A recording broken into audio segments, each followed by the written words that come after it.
রতন মিয়া, আগামীকাল আমার ছেলের বিয়ে। আমার 300 কিলো মাংস লাগবে। তুমি কি পারবে আমাকে 300 কিলো মাংস দিতে?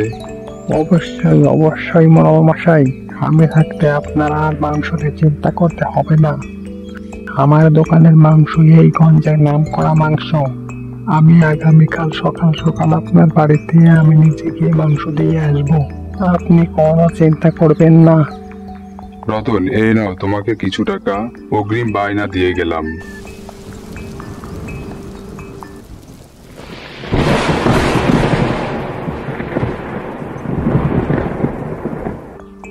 যাকে এই সুযোগে আমার গত কয়েকদিনের বাসি মাংসগুলো বিক্রি হয়ে যাবে, আর 300 কিলো মাংসের পরিবর্তে 250 কিলো মাংস দিব।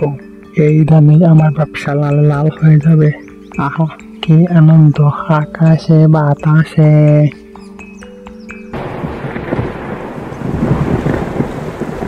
তোমার তো জ্বর কমতাছে না, আমার তো অনেক ভয় লাগতাছে।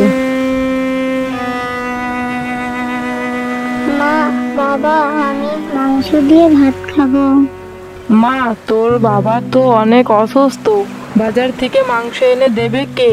মা, মা, আমাকে কিছু টাকা দাও, আমি বাজার থেকে মাংস নিয়ে আসি।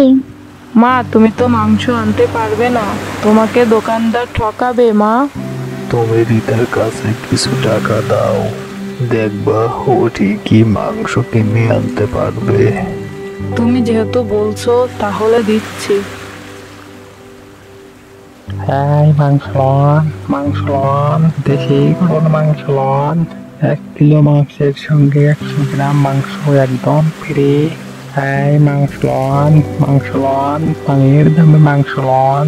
তাই আর দেরি নয়, এখন নিয়ে যান দেশি গরুর মাংস।